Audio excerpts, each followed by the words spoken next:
warahmatullahi wabarakatuh. Perkenalkan, saya Fitri Widyastuti, adalah guru di SD Negeri 03 Longkean, Kecamatan Bodeh, Kabupaten Pemalang. Sekaligus saya sebagai mahasiswi PPG dalam jabatan Angkatan 3 tahun 2021 Universitas Muhammadiyah Malang. Hari ini 18 Oktober 2021 saya akan melaksanakan praktik uji kinerja di kelas 4 dengan tema 4 berbagai pekerjaan, subtema 2 pekerjaan di sekitarku, pembelajaran 1 di SD Negeri 03 Longkean, Kecamatan Bodeh, Kabupaten Pemalang. Terima kasih. Wassalamualaikum warahmatullahi wabarakatuh.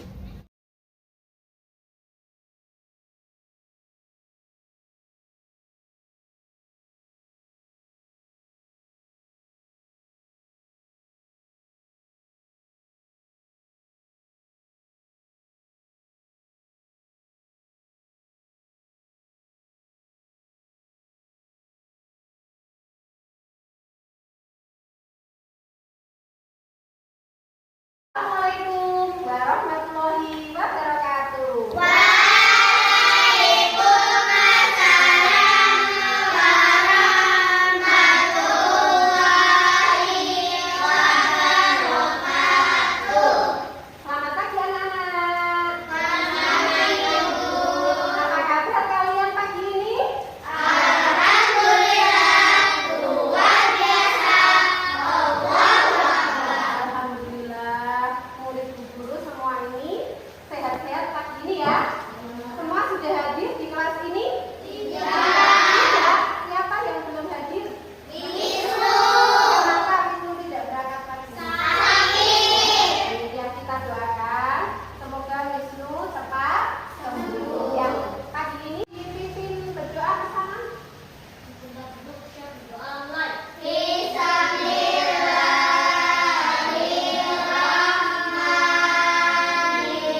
dilakukan agar keseimbangan alam tetap terjaga dengan tepat. Kemudian telah berdiskusi dengan kelompok tentang upaya keseimbangan dan pelestarian sumber daya alam, kalian dapat menentukan 2 hal yang harus dilakukan agar keseimbangan alam tetap terjaga dan menuliskannya dalam PKPD. Kemudian setelah berdiskusi nanti kalian dapat menganalisis alur kegiatan ekonomi. Kemudian kalian nanti juga dapat menampilkan jenis pekerjaan yang ada dalam alur kegiatan ekonomi. Kemudian peserta didik dapat menunjukkan nanti setelah mengamati lingkungan sekitar sekolah, kalian dapat menunjukkan 2 jenis kegiatan ekonomi yang menghasilkan barang dan jasa. Kemudian dengan berdiskusi dengan kelompoknya, kalian mampu mendesain 2 jenis pekerjaan yang menghasilkan barang dan jasa. Nah, manfaatnya apa yang kita belajar pagi ini? Kita akan belajar tentang materi 1, mengkomunikasikan pendapat pribadi tentang isi teks. Yang kedua, membandingkan pemanfaatan teknologi modern dan tradisional, serta membandingkan jenis pekerjaan ekonomi. Pembelajaran ini bermanfaat agar kalian itu memiliki pengetahuan mengenai pendapat pribadi dari sebuah teks, kemudian dapat mengetahui pemanfaatan teknologi modern dan tradisional, dan mampu membandingkan jenis pekerjaan ekonomi ya. Semoga pembelajaran pagi ini bermanfaat untuk kita semua ya. Ya, Bu Guru mau tanya sebelum memulai pelajaran, apa pekerjaan yang ada di lingkungan sekitar kalian, di sekitar rumah, sekitar kalian ada pekerjaan apa saja? Ya, petani banyak itu di situ ya, di ladang, apa lagi? Pedagang. Terus?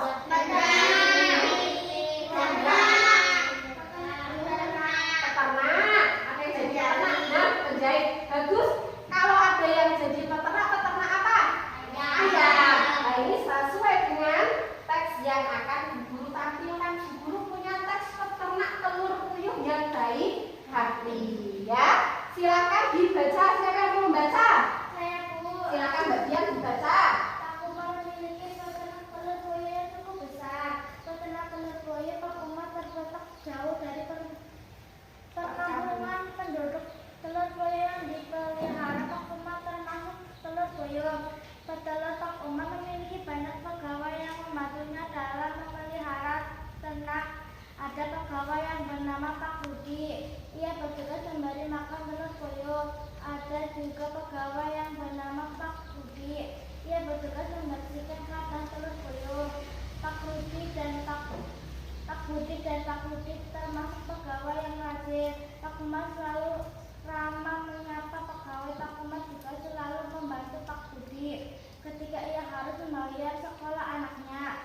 Pak Rudi juga pernah dibantu oleh Pak Umar ketika anaknya sakit dan masuk rumah sakit. Ya, Mas. Sekarang Bu Guru memiliki pertanyaan. Ada berapa tokoh yang terlibat dalam cerita yang berjudul Peternakan Telur Puyuh yang Baik Hati? Ada berapa tokoh? 3. Siapa sajakah tokoh itu? Ya.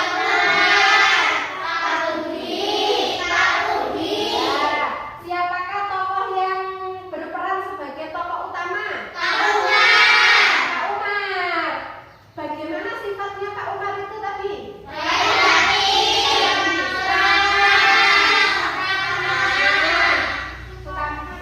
Suka menolong ya. Kemudian siapa tokoh yang berperan sebagai pembantu? Pak Rudi dan Pak Budi. Sifatnya bagaimana?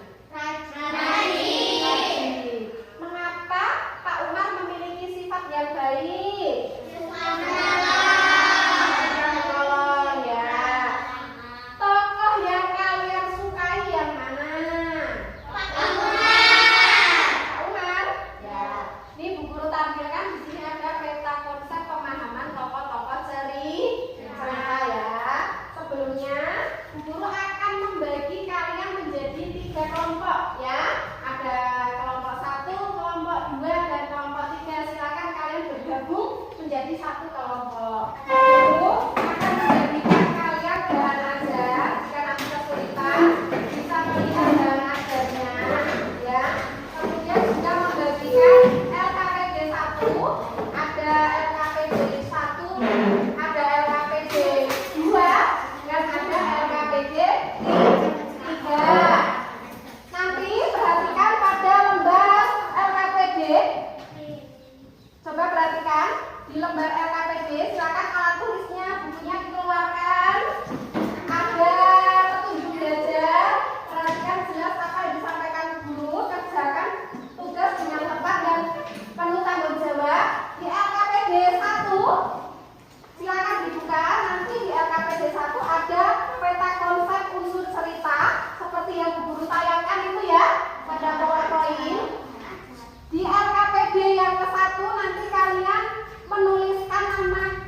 keseimbangan alam tetap terjaga.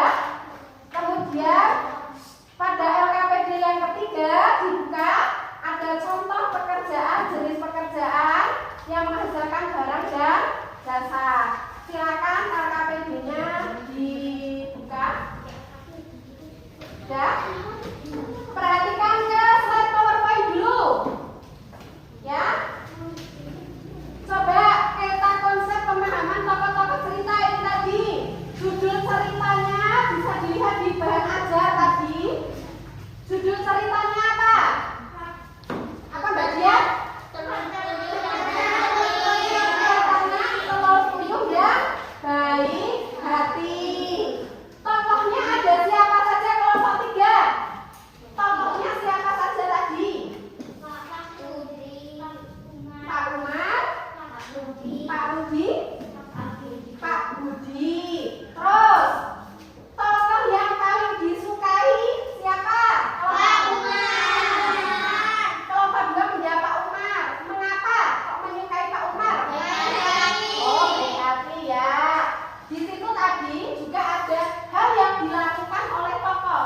Apa saja tadi yang dilakukan oleh tokoh Pak Umar, Pak Budi, Pak Rudi tadi yang dilakukan apa saja? Oh, menolong. Ketika anaknya masuk rumah sakit ya pintar sekali ya. Kemudian semuanya keras ya.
jawabanmu dalam LKPD 2. Sekarang dibuka LKPD yang 2.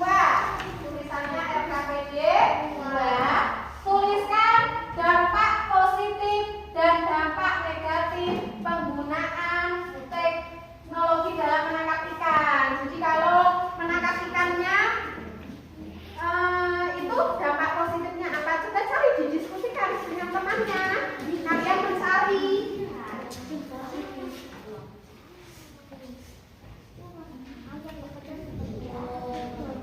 Bacaannya ada. Dibayang aja ayahku seorang pelaut, ayahku seorang nelayan ya tadi ya. Ada bacaannya. Dampak positifnya itu apa saja? Kalau mengambil ikannya dengan cara dibom, itu dampak negatifnya bagaimana nanti?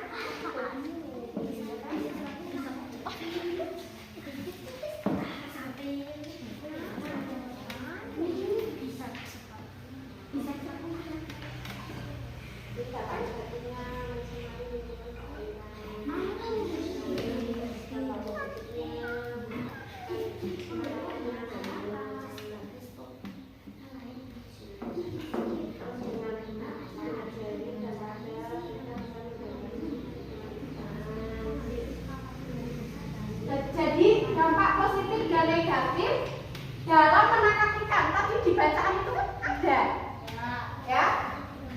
Tadi guru ulangi ini. Pada paragraf ketiga, 2 dan 3 ya. Ayah harus menghadapi ombak dan badai di laut karena hanya menggunakan sampan. Ayah tidak dapat pergi melaut terlalu jauh. Tangkapan ikan ayah kadang banyak, kadang sedikit.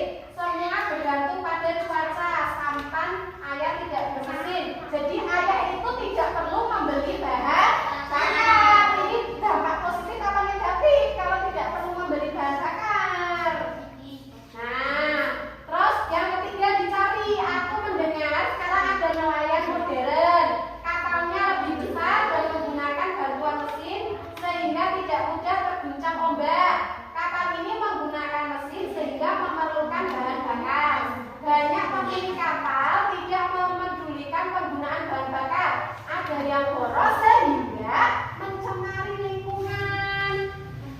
Kemudian mencemari lingkungan perairan. Mereka bisa berlayar ke laut lepas sehingga tangkapan ikannya banyak. Ini positif apa negatif? Alat penangkap ikan mereka berupa jaring dan juga radar yang bisa mendeteksi kumpulan ikan, bahkan ada yang menggunakan bom. Ayo analisis nih. Analisislah ini tadi.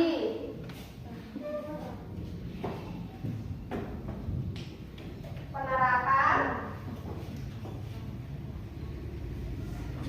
Ya? Selesai?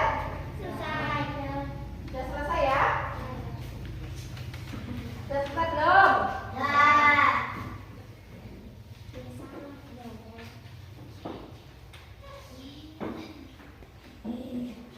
Coba sebutkan 2 pemanfaatan teknologi yang ramah lingkungan. Apa saja yang ramah lingkungan tadi dengan apa? Sampan. Sampan, itu ya, menangkap ikan dengan menggunakan sampan. Apalagi? Jaring. Ya. Tadi selain dengan sampan, jaring, yang teknologinya apa tadi? Menggunakan jaring dan radar supaya apa? Bisa mendeteksi kumpulan ikan. Sekarang perhatikan video yang Bu Guru tayangkan di sini. Coba semua lihat ke slide PowerPoint. Pelajaran ilmu pengetahuan alam. Penerapan teknologi pada pemanfaatan sumber daya alam. Setiap pekerjaan membutuhkan usaha dan keuletan. termasuk pekerjaan sebagai nelayan. Salah satu teknologi yang dibutuhkan nelayan yaitu teknologi menangkap ikan. Teknologi yang digunakan untuk menangkap ikan yaitu teknologi tradisional dan teknologi modern. 1. Teknologi tradisional. Berikut ini beberapa peralatan yang digunakan nelayan tradisional. Yang pertama, jalan atau jaring, terbuat dari bahan serat tumbuhan atau hewan. Kedua, alat pancing. Alat pancing tradisional terbuat dari kayu yang dikaitkan dengan tali dan mata pancing. Yang ketiga, buku. Alat ini terbuat dari bambu yang dianyam berbentuk bulat panjang dan ditenggelamkan di dasar sungai atau laut. Yang keempat, tombak. Alat ini terdiri dari sebatang kayu, tali penarik, dan mata tombak. Tombak dilemparkan ke dalam air, kemudian tali penarik ditarik jika sudah mendapatkan ikan. Teknologi yang kedua yaitu teknologi modern. Berikut ini beberapa peralatan yang digunakan nelayan modern. Pertama, radar. Alat ini digunakan untuk mendeteksi kumpulan ikan. Alat ini membantu nelayan menemukan perairan yang terdapat banyak ikan. Yang kedua, pukat. Pukat dapat menjaring ikan lebih banyak dibanding jaring tradisional. Ketiga, racun. Racun merupakan zat pelemas untuk ikan yang terbuat dari tumbuhan dan bahan kimia. Selanjutnya, bom. Merupakan bahan peledak yang diledakkan di dalam laut untuk menangkap ikan. Perbedaan dan persamaan nelayan tradisional dan modern. Nelayan tradisional menggunakan perahu layar dan menggunakan peralatan tangkap yang masih sederhana. Sedangkan nelayan modern menggunakan perahu bermesin, menggunakan peralatan tangkap modern, memanfaatkan gelombang suara atau sonar. Persamaan dari nelayan tradisional dan nelayan modern yaitu sama-sama mencari ikan, menjual ikan untuk kebutuhan sehari-hari, dan sama-sama mengandalkan perkiraan cuaca dan gelombang laut. Dampak pemanfaatan teknologi bagi keseimbangan alam. Dampak positif penggunaan teknologi yaitu pertama, teknologi tradisional. Dampak positif dari teknologi tradisional tidak merusak ekosistem. Kemudian, bahan dan alat yang digunakan mudah didapat. Selanjutnya, dampak positif dari teknologi modern. Hasil tangkapan nelayan lebih banyak. Yang kedua, menghemat waktu dan tenaga karena menggunakan peralatan canggih. Dampak negatif penggunaan teknologi. Ini bisa untuk mengisi Dampak negatif penggunaan teknologi tradisional. Hasil tangkapan sedikit karena bergantung pada cuaca dan arah angin. Yang kedua, menghabiskan waktu dan tenaga karena peralatan masih sederhana. Dampak negatif dari teknologi modern yaitu merusak lingkungan jika digunakan secara berlebihan. Menghabiskan biaya karena alat yang digunakan dibuat oleh pabrik. Beberapa teknologi penangkapan ikan sudah dilarang penggunaannya. Contohnya penggunaan bom dan pukat harimau. Akibat penggunaan bom ikan, bom mengandung bahan kimia yang dapat mencemari laut. Ledakan bom menghancurkan terumbu karang dan ekosistem di bawah laut. Ledakan bom membunuh semua hewan laut di sekitarnya, termasuk anak-anak ikan dan terumbu karang. Penggunaan teknologi yang dilarang penggunaannya yaitu pukat harimau. Akibat penggunaan pukat harimau yang besar dan berat dapat merusak terumbu karang dan ekosistem laut. Hewan laut lainnya ikut terjaring sehingga jumlahnya semakin berkurang atau punah. Anak ikan ikut terjaring sehingga mengganggu kelestarian berbagai jenis ikan. Hal-hal yang perlu diperhatikan dan supaya keseimbangan alam tetap Hal yang terjaga. perlu diperhatikan supaya keseimbangan Tidak alam menangkap tetap ikan terjaga. secara Silakan. besar-besaran. Kedua, Tidak menangkap tidak ikan menggunakan secara bahan peledak besar-besaran. atau Tidak racun. menggunakan bahan Tiga, kerja atau tidak racun. menggunakan Tidak ikan harimau. menggunakan bukan Dan yang harimau. keempat, Dan memperhitungkan bau hidup ikan. Menurutmu, bagaimana cara nelayan menangkap ikan agar keseimbangan sumber daya alam? Ya, ini tadi sudah guru tayangkan penerapan teknologi ya. Nah, ini bisa untuk melanjutkan mengisi LKPD juga.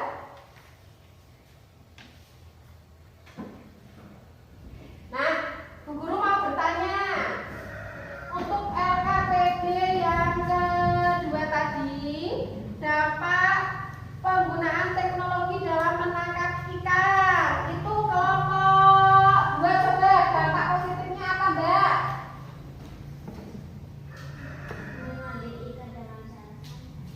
Mengambil ikan dengan cara menggunakan sampan.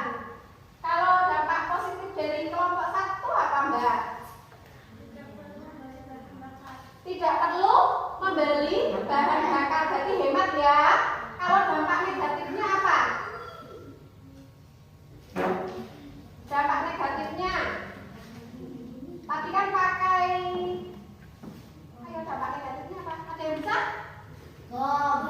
Dampak negatifnya kok bom. Akan saksikan ini. Di sini ya, ini ada diagram pen. Nelayan tradisional dan nelayan modern. Nelayan tradisional itu pergi melaut malam hari. Kalau modern pergi melautnya bebas kapan saja. Nelayan tradisional menggunakan kapal, sampan ya. Nelayan modern menggunakan kapal. Nelayan tradisional tidak bisa melaut jauh. Kalau nelayan modern bisa berlayar ke laut lepas.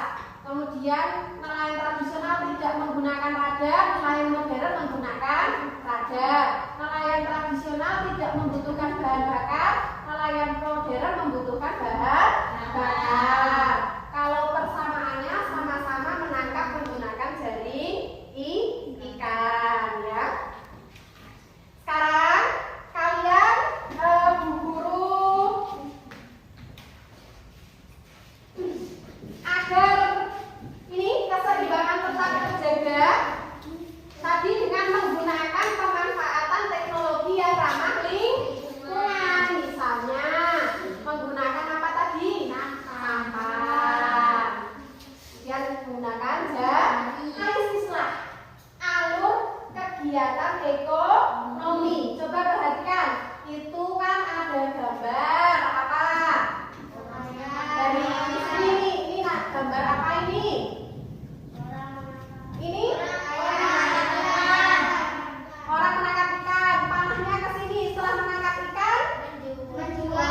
Ya, ini dikumpulkan dulu. Biasanya kalau di daerah seperti guru kan orang pantai juga ya. Asalnya dari laut itu dibawa ke kongsi. Ke kongsi itu semacam tempat pengumpulan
kritik